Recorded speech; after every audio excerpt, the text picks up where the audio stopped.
Hi teachers, this is Kevin Chow, Eagle Rock Highland Park Community Schools A to G advisor. This Google Slides presentation's intent is to give teachers, especially math teachers, an introduction to using Desmos.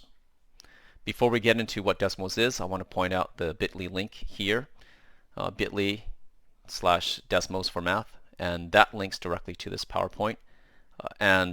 This video presentation is also going to be embedded within the Google Slides presentation as well.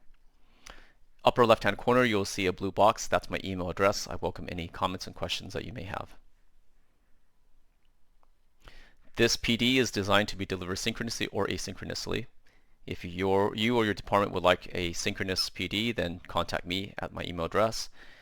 However, this can also be delivered asynchronously in as little as 8 minutes. Desmos is a platform for teaching math. Teachers are able to create lessons or incorporate a wide library of ready-made ones. Each lesson, or activity as they're called in Desmos, offers each student a self-guided yet moderated experience. From what I've seen, observing teachers and departments in 22 schools, it is a premier tool for teaching math via distance learning, and I heartily recommend it. This PD is intended to help inquisitive math teachers get started, and hopefully, with some exploring, you'll be able to share your findings and your successes with us and with the greater community at large. All right, let's get right into it. How to do it. First thing first is to go to Desmos.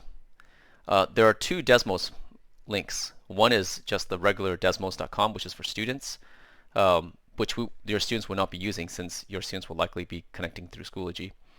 And then there's teacher.desmos.com, and that's the one that teachers will be using. Once you're in there, you're going to sign in. And at this point, I'm going to switch from the presentation over to a live walkthrough. Those who are using just the slides presentation will still see all the steps in this presentation, but as much as possible, I want to take you through a live session as if you were here with me. So here we go. First thing, let me sign out here, is to go to teacher.desmos.com, then go to sign in with Google, use your LAUSD or your district single sign-on that's integrated with Google, and here is your teacher Desmos page. From here, you're going to add a class. So click on Manage Classes and click on Add New Class. You can type your class name here and then add a class. For those of you who are using Google Classroom, you could of course import it. Now, once your class has been created, you will have a class code. Here you see mine. Put that class code into Schoology or your whatever LMS platform you have, and your students will be using that code to connect. If your students are on Schoology, then all of their Schoology details will be automatically integrated into your Desmos class. And that's great.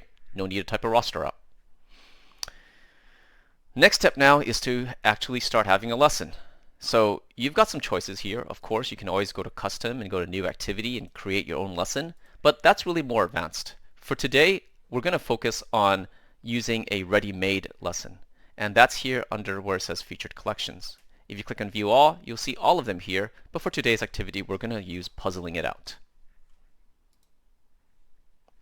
Once you've clicked here, you can click on Assign to your class.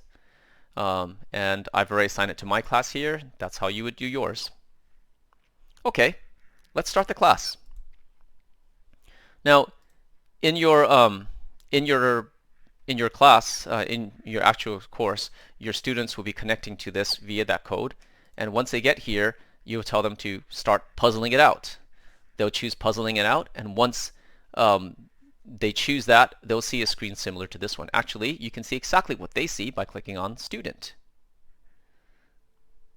Now, it's sort of self-guided. That means your students will be able to take themselves through these steps. But if you want to set pacing, you want to limit it to only to, let's say, slides 1 to 4 until you get a chance to talk to them, you can always do that. You can also pause, which means everyone stops what they're doing. You can also anonymize, because there's a way using overlay for students to see each other's work, but if you anonymize it, then students won't see each other's names. Now, this snapshots button here is especially useful because you can highlight specific student work. You can also, since you're likely going to be using Zoom in connect as together with Desmos, you can also simply go to any step here along the activity, and then within Zoom you can use the whiteboard feature and then the annotation feature to write comments on it. And there you have it. That's in a nutshell how to get started in Desmos. And of course there's a lot more you can do with this. You can create your own lessons. You can find different ways to make sure there's equity among your student body. But hopefully this will give you enough information to get your feet wet, and then we can then later continue the conversation with more in-depth observations and looks into using Desmos as a teaching platform. Thanks for watching.